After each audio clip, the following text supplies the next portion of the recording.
going on, everybody? Welcome back to the Swag Cast. Today I have a massive guest, a controversial Twitter supervillain, GOAT of UFC diss tracks, a man from a different planet, UFC alien. What's going on, baby?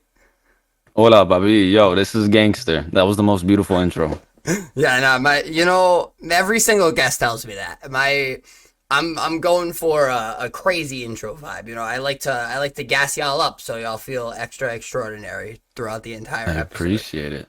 So how you doing today? How you feeling? I'm alive. I cannot complain, bro. You know, a day on Mars is a day on bars. So, so I mentioned in your intro that you're the king of UFC diss tracks. Amen. And I've been listening to a couple as you drop them. And yesterday I listened to 3 or 4, and today I went through and I just, wrote down everybody you dissed. And you dissed the entire roster at this point.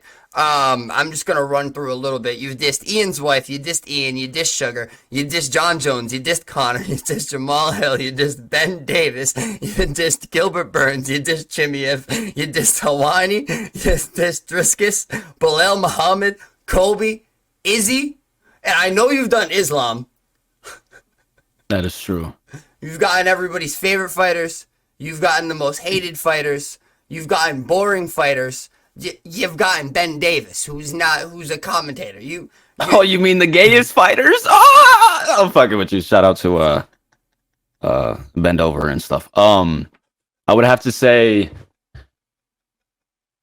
Islam is the guy who started the disses, bro. Everyone was talking about him on Twitter, and I just created my MMA Twitter account. It was my first week on MMA Twitter. And I was like, all right, bro, there's nothing going on. You know what I'm saying? Everyone's going viral for posting each other's clips. I should do something original, and I know it'll go viral because everyone's seeing the same shit right now. And Islam got it, the little sheep fucker. So you just kind of like bang these disses out. You've been dropping like one a week, and they all do extraordinary numbers. You've even gotten some fighters to like respond, and I believe Jamal Hill has blocked you on Twitter. No, Jamal, respect to Jamal for not blocking me, but his bitch ass got into an argument with me on Twitter because I'll run you by that story, bro. So long story short, I loved Jamal Hill, bro, since Contender Series. I was like, yo, that's my guy. He seems like the most authentic real nigga in UFC. And then I get on MMA Twitter and I see that he's not. He's just a crybaby. And so I was like, yo, there's many, many, many fans trying to get in contact with you, trying to talk to you, show you love, but you spend your time responding to all the haters. And I made a post about it. I was like, yo, you can show him love all day and no response, but the moment you say something bad about him, he lives in your phone. And then he was like, yo, man, just enjoy the show. You don't know me. And then I was like, all right, bruh. Once again, not responding to the paragraph of love. You're responding to the one line of hate in it. And so I responded with a picture of handcuffs and I said, enjoy the show or whatever. And he responded to me and he was like, still sells more than your weak ass music. So I had a diss on him in fucking 20 minutes. So you said you had the disc done within 20 minutes? Yeah. I mostly freestyle all this shit. Oh, so when you like, what kind of does a fighter just piss you off and then you're like, fuck it, I'm dissing him? You just get Nah, it's more of who's being talked about, who's making weird headlines or bad headlines. Something that I can diss them on that people are like, yo, this is exactly what we're all saying right now. So your most current was Ian Gary's wife. And she's been amongst the headlines for a long time, and she recently came out and debunked all of the Ian Gary rumors. So Yeah, she lied.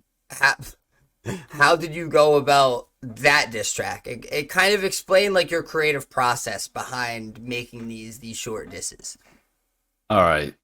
So that when I saw Sean Strickland post on Twitter something about demons live off of you saying their name or some shit. So here you go, Layla, and went crazy on her.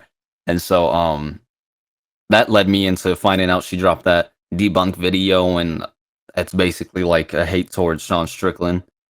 And Sean Strickland's my dude because when I dissed Ian Gary, I think that was my second diss ever. He posted it on Twitter. It was like, "Damn, man went hard."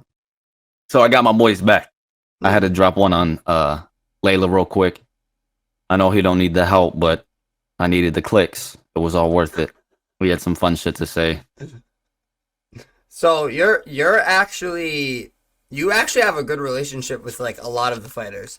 You have a good relationship, like you just said, with Sean Strickland. He's retweeted some of your things, and he's called you a fire. And you have a good relationship with what's his name? Oh my God, I should have wrote it down, but I didn't. Friola, Oh, Matt Friola. Favola, shout out to my Yes, boy. Frivola. Yes, yes, yes. You have a good relationship with him as well. Um, so now you've actually started interviewing the fighters. Yes, sir. What was your last interview? You just had a recent interview that you dropped, I believe, yesterday. Yeah, the one that came out yesterday was Isaac Bulgarian. Yes, and that was your first interview, or was that your second? It was my first interview ever, man. I appreciate it. Shout out to Isaac for doing that too. So, what kind of made you want to start to interview the fighters instead of just dissing the fighters? Right.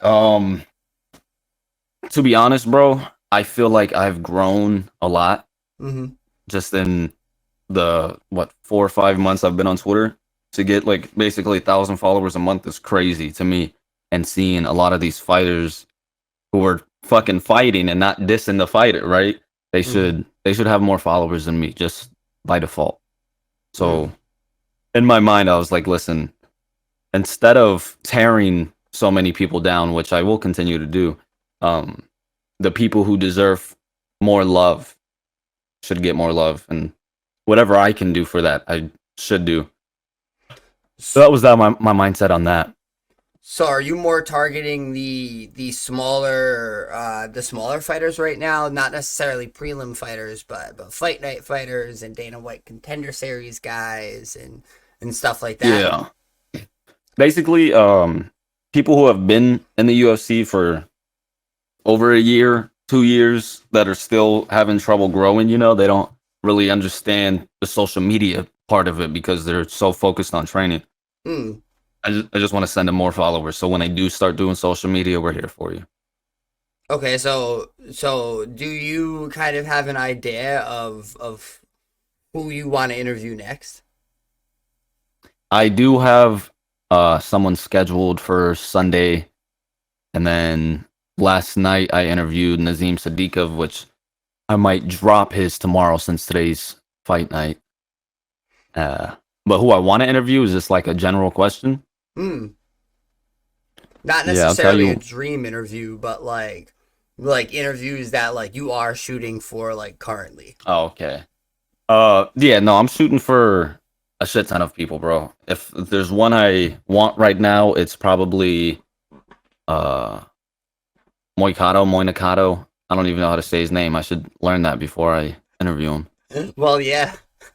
Renicado, is that his name? Yes, yes, yes, yes. Renicado. That's what it is, bro. Listen, I just woke up. There's so many Yes. Catos and shit in my head. He's been man, he's been killing it with the shit talk side and Yeah. the post fight interviews and he's crazy when you grab him on a mic after the fight. That's what I'm saying, bro. Like you see how MMA Guru uh gave him like a little boost and then he ran with it and now Mm. everyone loves him. That's kind of what I'm trying to reimagine. It's like, all right, here's something instead of a house camp kind of interview, here's some fun games, some fun questions, something that might get you into some shit. But people are gonna watch it because of that. And you should get engagement out of it. Yeah, no, exactly. And engagement is good for the smaller fighters to start to grow and make people say, "Oh shit, they're fighting next weekend or they're fighting this weekend. Yeah. Let's check it out." Get a And fucking sponsor deal, something. oh, absolutely. And that's, I mean, the sponsor deals are how the fighters make a lot of money outside of fighting too, because we all know Yeah. Dana don't pay the fighters. Um, so now you said his name. I wasn't even gonna bring him up, but kind of in within creating MMA content, one of the biggest is MMA Guru. Mhm. And some people love him, some people hate him. How do you feel about MMA Guru? Do you see him as like an inspiration to make MMA content, or are you kind of like fuck that guy? Nah, I'd be lying if I said I watched any of his videos or know anything more about him than his name and he sits in front of a camera. Um, but respect to him for being probably the biggest person doing it.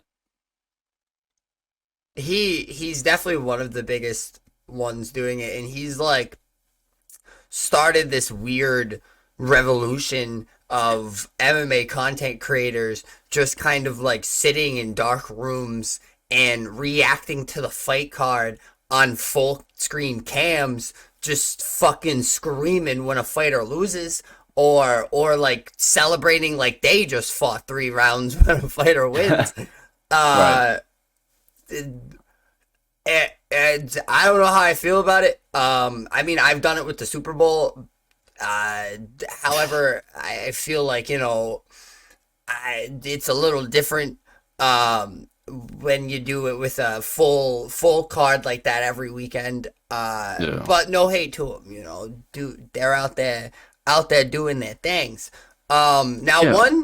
one person you dissed was Ben the Bane Davis. Yeah. Um, and speaking of him, you kind of you've been calling him out a lot to fight, to box, to do all of this, and you actually have recently mentioned you've been showing interest in trying to get fights going, and you've even I've been a part of you trying to set one up with Blonded, who's another Twitter guy. Um, but you've recently mentioned and you've announced a possible deal coming with Fight Circus. Yes. Yes. Um, I don't want to say that's official, but it's damn near official. But he hits me up as much as possible. I believe the owner of Fight Circus, Mm-hmm. and if all goes well, you guys will see me fighting in the summer. You're not gonna fight that fat blob tank dude, right? The guy that like Dude, smoking. honestly, I want to. Nah. I'd wrestle him, but I would not let him hit me.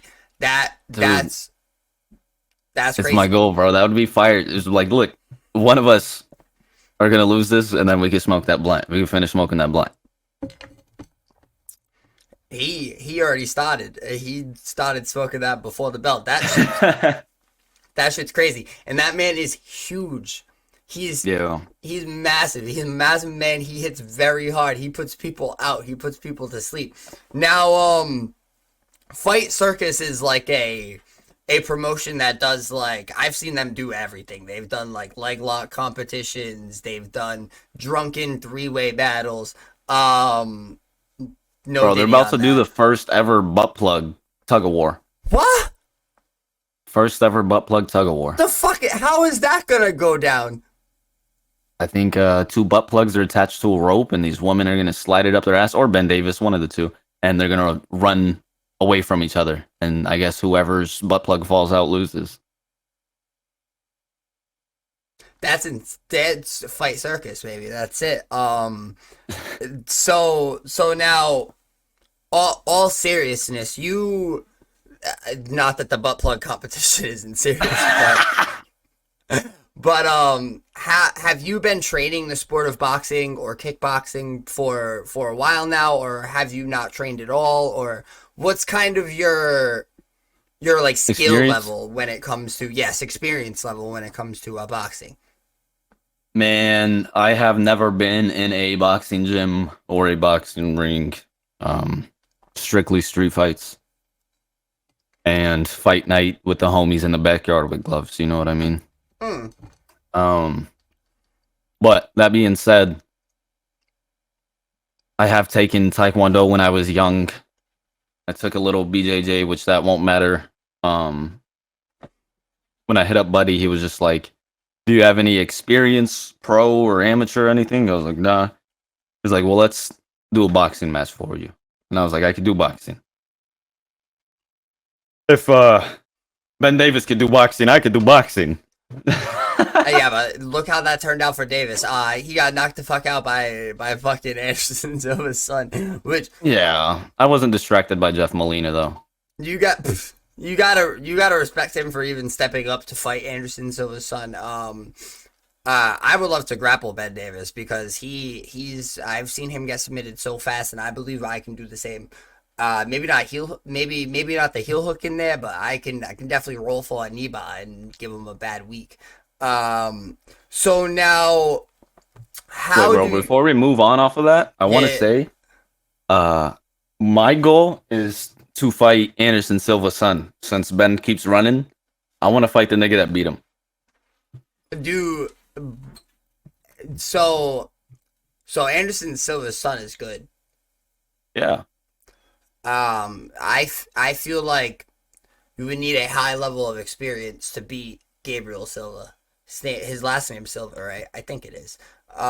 Dude, if it's not, I'd be disappointed. I would, but you would like the level of experience to beat him would have to be high. But I respect anybody who would even be willing to step in the ring with him.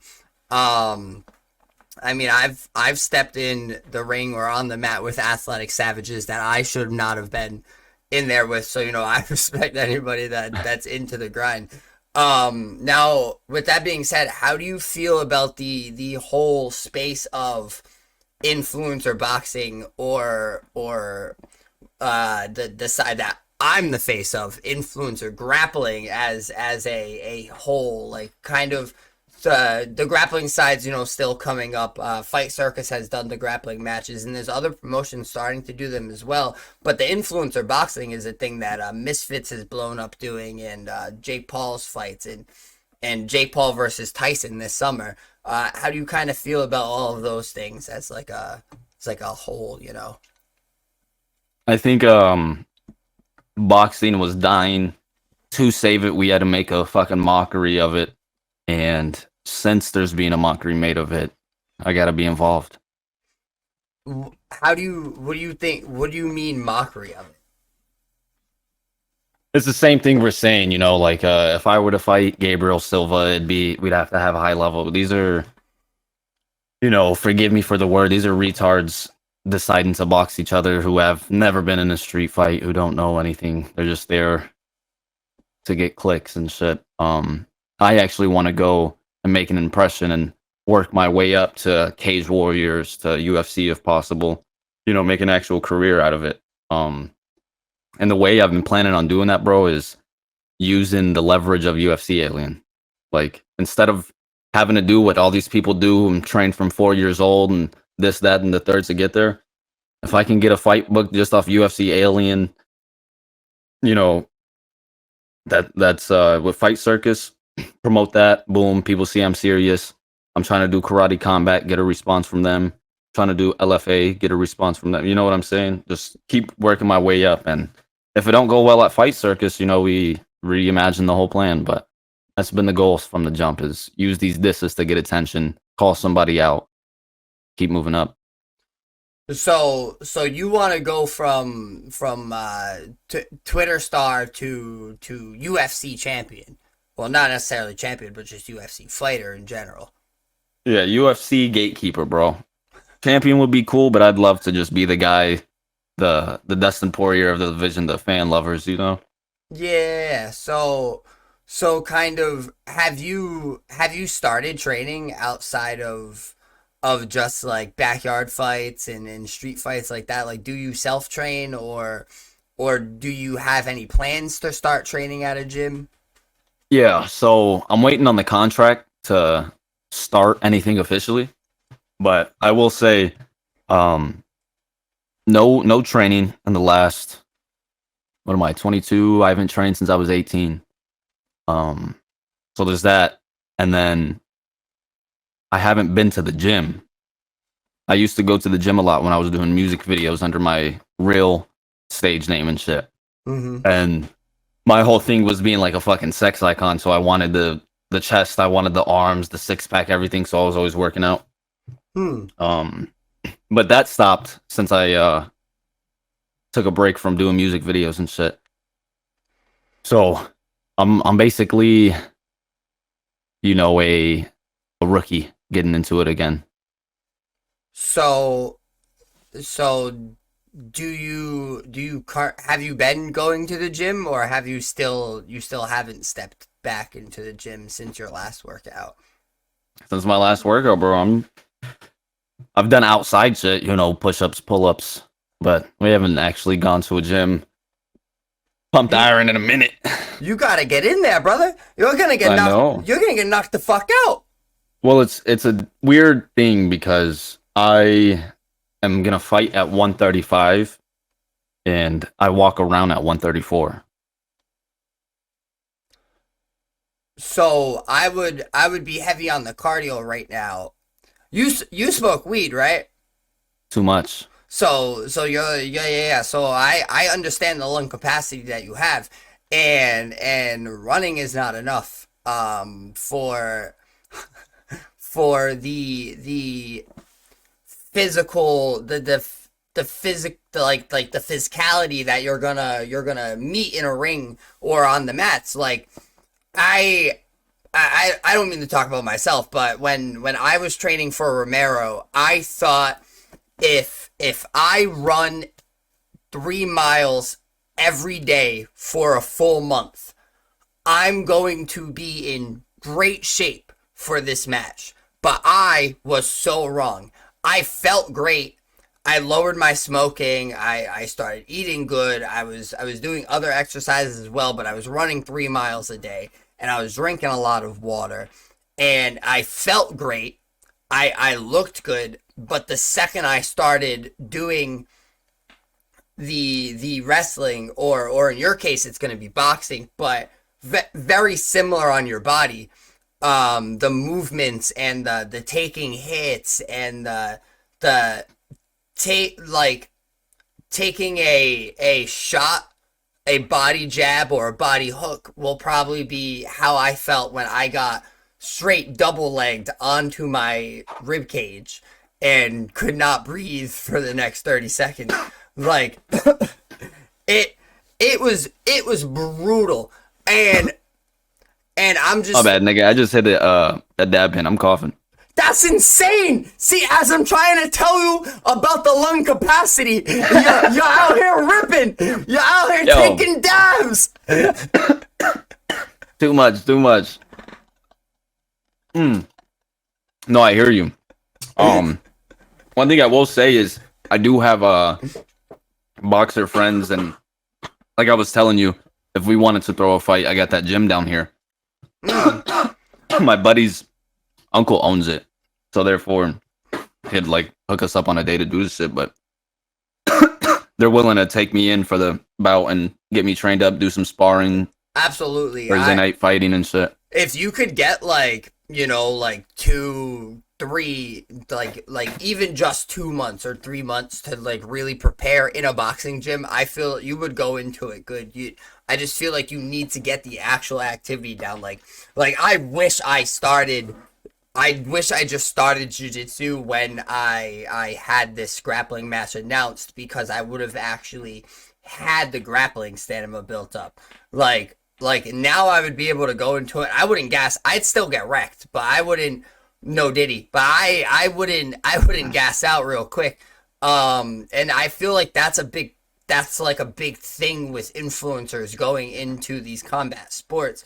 A lot of them don't, because they've never been in there. And I've been in there. I'm just a burnout, and it's been 8 years since my last wrestling match before this. But it like a lot of them just don't expect the capacity of shape you need to be in to even go 2-3 rounds of in 2 minutes of a boxing fight. Like it's rough. You get gassed out there.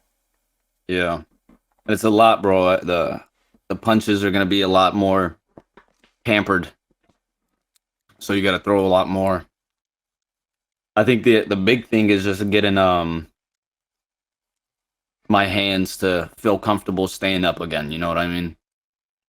Because keeping your hands up for fucking over a minute, 2 minutes, that shit wears and tears your shoulders down real fast. Yeah, bro. I was gonna take a boxing fight. And I did a week of boxing training, and I decided this ain't for me. I'd rather do fucking kickboxing or full MMA. Somewhere I can either clinch or use my grappling, because this shit's ridiculous. It's, boxing's tough. A lot of people don't understand the toughness of boxing, because it is brutal to watch sometimes. Some of these boxing fights are boring as fuck, especially at a very high level. Unless they're like two very top names, and even sometimes the two very top name fighters are boring as shit, just because they're so talented and so on point, calculated with everything, that there's so many misses and there's so many hits, but you can't really. There's no big bombs or anything landing. Like we see in MMA, and I feel like that's why a lot of people are more drawn to MMA. But yeah, like a lot of it's just you don't really see, you know what I mean? You don't really know what you're Yeah. getting into. So now, Yeah. you had mentioned that you used to do old music videos and old shoots. Now, so UFC Alien is kind of something that you've created within the last like 6 months, if I'm correct, right? Yeah. So Absolutely. so now, before UFC Alien, you had like a whole like other persona, where you rapped and you made non-UFC related music. That's correct. Now, Still alive. it's still alive. Of course. So do you think there's ever a time where you kind of like intertwine the two? Or I know you haven't done a face reveal, and that's what you're planning for the fight. Like, you're planning to do your first face reveal for the fight, which will be big. Now, after that, would you like intertwine the real music with like your UFC Alien persona, and kind of like intertwine the two, and kind of like combine and like really expand your own music? See, that's a great question. I appreciate you asking that. And the concern that I have with UFC Alien is UFC. I feel like eventually someone there's not gonna like what I'm doing and hit me up and be like, yo, you cannot use UFC in your name. You know, which UFC Aliens on Apple Music, it's on Spotify, it's on all that shit. So when you go and search up UFC on these things, I'm who pops up like it's kind of profiting off their name or likeliness. You know what I Mm. mean? Yeah. Which in reality, it's just like me making a fucking UFC fan Twitter. That's just what it is. You know, I'm a fan. I'm an alien of UFC. Mm. Um, but to answer your question, yes, when I do the face reveal, of course, my first thought is to here's my real music. You know what I'm saying? Judge this. I've been fucking with y'all. Listen to what, excuse me, the disses that I take 15 minutes to record and another 15 minutes to mix and then an hour to do the lyric video and edit the pictures and shit all together. I do that so fast. And my real music, I take very serious. So I'll take weeks, months to mix it, to record. You know what I'm saying? I'll come back with a different voice. You know what I Mm. mean? I take it very serious. And so, um, if UFC Alien keeps growing and I'll be able to keep the name UFC Alien, I'll just release all my music under that and have them double, basically. But if not, and I have to go by my name, then I'll just upload all of UFC Alien shit under my official artist name. Okay, so now, before this whole UFC Alien thing, how long were you making music? Since I was 12, bro, I can run you through that if you want. Yeah, run me through it. I so since a young man, actually since a baby, bro, a for real baby, I was really big into music. We'd go to Best Buy. I don't know if you remember back in the day when Best Buy had like a wall of speakers. You can go and test speakers out on subwoofers and shit. Of course. Well, my parents would take me there and play a song, and my mom realized I was like on beat. You know what I'm saying? Kind of dancing to it, head bobbing and shit, perfectly on beat. And then when I was 4, she got me my first T-Pain album, and I learned the dance moves in that and sung that every day. What album? So by the time I was 12, what album? Yeah. Fuck. It was like the classic. Let me get the The one with bartender, right? He's sitting in front of the building. He got the white glasses on. no. Damn, was it before the, that? the glasses were his thing. Yeah, it was before that. It was the one with Sprung. I'm Sprung. Oh, I think that was after that. Oh, I'm old. I'm old. I'm fine. Keep going. Keep going. I'm too old. I'm showing Oh my yeah, age it's right called now. Rapper Turned Singer. It was released in 2005. I'm showing my age right now. Yeah, no, keep going. Come on, old man. No, but and then at 12, for Christmas, I was like, yo, can I just get a microphone and a laptop? Like, that's what you need to make music nowadays. Yeah. And so they got me a laptop. I started making beats. A little bit later, got a microphone. I couldn't rap. I couldn't sing. Mm-hmm.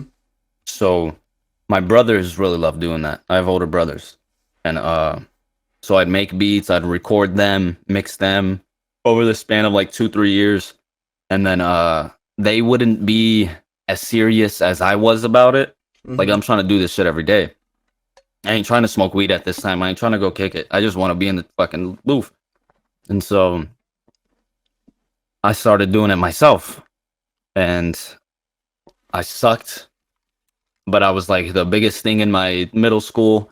So it kept me going. Mm-hmm. And then I dropped out of middle school and kept music going. Like, that's the only thing I had, bro. I didn't have any fucking future or passion or nothing, bro. It was just music. Fuck school. I want to do music. I know I got it. Mm-hmm. And I didn't have it, bro. I kept sucking. And then I started doing concerts. And that's when I realized my music sucked, because the people in the crowd were getting jiggy with me. Yeah. I would open up for people and it just wouldn't be hitting. So I took it back, reimagined myself, bro. Got a friend who just moved in from New York to give me some critique. He used to make music, you know, manage me almost. Mm-hmm. And we ended up doing really fucking good. And by the time I was 17, I got on Apple Music, Spotify and shit, and took it to the next level. Started getting hundreds of thousands of views, started making good music. Then I started producing again for other people, made a few big songs, radio hits. And from there, I got into movies. I did a soundtrack to a movie, edited the audio for a movie, and then called Let Me Fall, if you guys want to watch that. And then what else did I do? I started learning instruments more. And once I did that, it was like a rap. I felt like a fucking musical genius, bro. Anytime I went anywhere to a studio, I'd be the guy that like stood out. I'd have a verse done really fast. I'd sing really well. I'd pick up an instrument, play whatever. You know what I'm saying? Hmm. And yeah, that's why I keep that shit alive, bro. I have real big pride in my musical talents and how the 10 years, 11 years that I've been doing it. So you mentioned that your music was ass, but you didn't. Yo, nigga, we gotta clip that.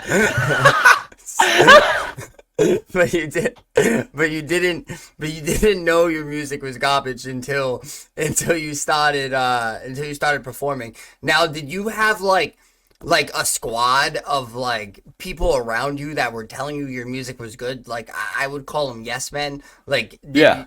So you had a bunch of yes men around you. Absolutely. So Which you it's would, weird because like we were kids, so they probably thought it was good too. But you know, I think good and listenable are two different things now. Very different things. So you kind of separated yourself from the Yes Men and you gathered yourself a new manager. Can you Yeah. kind of like lead me to how you like met this guy from New York and started making music for and with him and how it kind of led to bigger things? Go a little bit Yeah, bro. deeper It was into that. all like God's way of putting it all together, bro. Like I said, I dropped out of middle school and left home, and I ended up staying with my girlfriend at the time and her grandma. And her grandma kicked me out probably like a month into it. And so my buddy, who like my parents grew up with their parents, he was like, "Come over, come stay with us or whatever. Come meet my cousin." And I go over there, I meet his cousin, and his cousin now becomes my manager. Mm-hmm. He tells me all this shit. We get to talking about music, and after a while of talking about music and him telling me advice and shit, I was like, "Bro, why don't you just become my manager?" And I was like, I was kind of thinking that. But it was all just like me having to leave home, having to get kicked out of there. Buddy also left from his pops, got his own place, flew his cousin out, and it all happens like so perfectly. So now, so now, just to jump back on the dropped out thing real quick. You dropped out of middle school. Did you ever go back and get your GED, or do you have any thoughts of getting it, or is that ever a future goal? Eh, yeah, so I dropped out of seventh grade. I finished seventh grade and never went back. Hmm. So I'm about retarded as shit. No, um, I did plan on getting the GED when I was young. I was like, I'll just do that. Fuck a diploma. I'll just get a GED. You don't even need that shit anymore anyway. Who do I know has graduated high school? And yeah, bro. Now with the jobs I've gotten as like a citizen, bro, I've made way more money than a lot of people who go to college for shit. Hmm. So I'm not really focused on that shit anymore. My only time I want to put free time into is my passions, which is music and growing in the MMA community. Okay, okay. Yeah, no, I just wanted to ask. I was just curious about it. So now you mentioned your skill with instruments. Can you kind of dive into like what instruments you play and who kind of taught you how to play these instruments or where you learned how to play these instruments or did you just kind of like YouTube videos and kind of self-teach yourself? Yeah, so my first instrument I learned how to play was piano. And I never had a teacher or anything. I would just I heard Beethoven for the first time and I went to where we were staying at. We were staying with one of my parents' friends and I went into their daughter's room and got on the piano and I kept playing Fur Release by Beethoven over and over again until I learned the notes. Hmm. Now that's how I learn. I just play by ear. So if I hear something, I'll be able to transpose it. And then from there, I learned guitar and drums. And drums were real easy to me, bro, just because I've been producing and there's a pocket for everything. Hmm. And then with piano, I feel like once you learn piano, you learn all instruments. There's So, yeah, once you learn piano, you that's what I'm told too. I can't play shit. I tried to learn to play the ukulele. that one is harder than the guitar, bro. You can't play the ukulele? Nah. So I shouldn't even try to learn how to play the ukulele. I mean, if you want to do like somewhere over the rainbow, it's easy, but Paid like $80 for that ukulele. sell it for 90, bro. I wrote swaggy on it. I don't know on myself 100. Um, Yeah, so so now your genre of music that you make outside, not the UFC diss tracks, but your yeah. own music you make. You play all of these instruments. Are you a rapper or do you make other genres of music? I am a very variety catalog kind of guy. I have pop music out. I'm mainly R&B artist. Um, but That being said, a lot of R&B requires a rap verse, so I'll also provide that. Bro, people are gonna think you're Marks. Like I just had Marks on, who's a rapper and also in the MMA community, 8-Bit Sugar, and people are gonna fucking think you're Marks. Like you're no face reveal. People are gonna be like, this motherfucker is Marks, bro. Like, Shout out to 8-Bit. He's been what is it? Something happened. Oh, yeah, when I got put on that Undisputed Forever game, they used my UFC 300 promo as their menu song or some shit.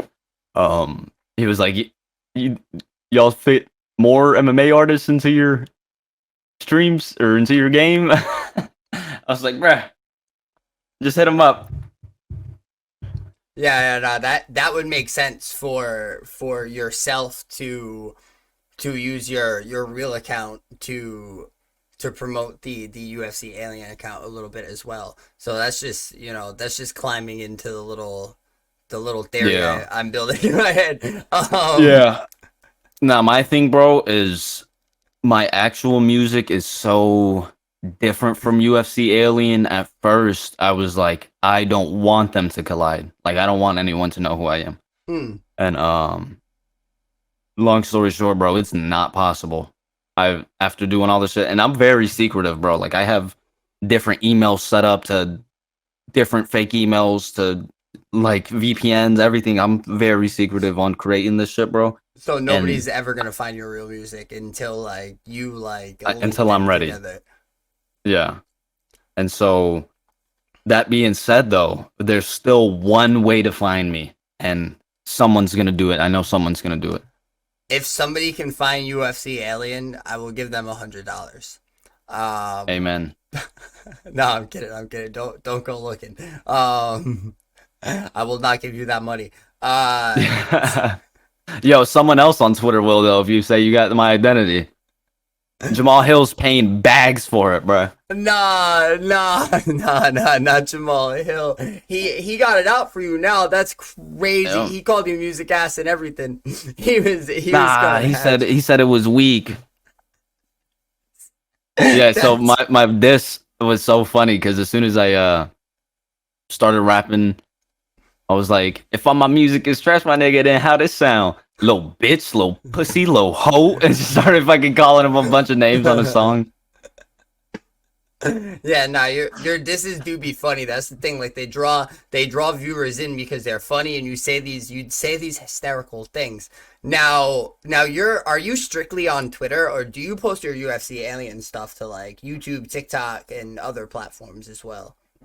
I re-upload to YouTube. I let it sit on Twitter for a few days.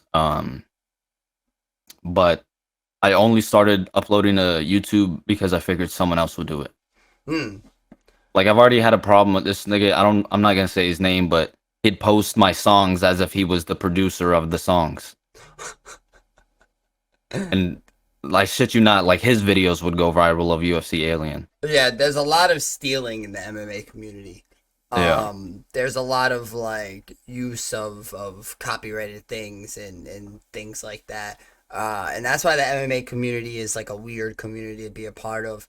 Yeah. I mean, I'm in the MMA community, but I'm more in the esport, the gaming side, which I feel is like the dark hole, the worst side to be on. Uh, Trust, but the game's ass too. I mean, I'm trying to be on EA's good side, so like, nah, the game's not that ass anymore. The last update was really good. It's just more of a skill issue for me that I'm Nah, realizing now. dude. You know what I'll say, dude?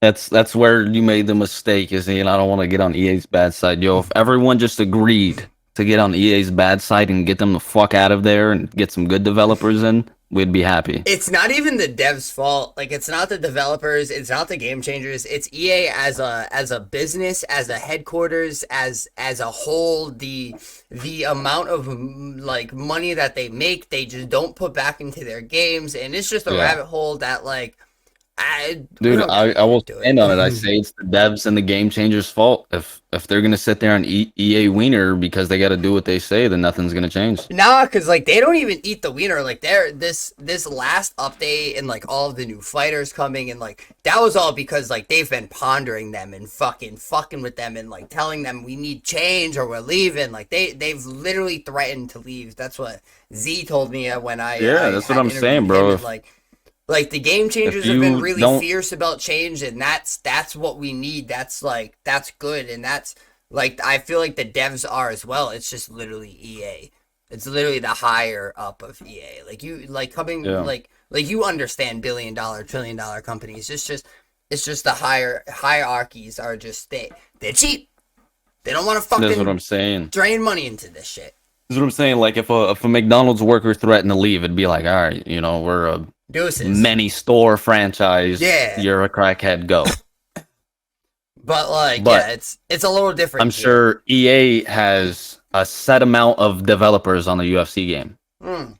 And if they're all like, no, then EA has the choice of firing them all and getting a whole new cast of people, which ultimately might make the game better as well. Who knows? Or Well, the game is they getting go, we'll give better. you guys what you want. They've really been standing on their feet and really like demanding change, and the devs are even doing their job too. Like it is getting good. I believe by the midsummer it'll definitely be a good game. I don't want to say finished because I don't want to overhype myself, but it'll definitely be better than it is now in a really good state.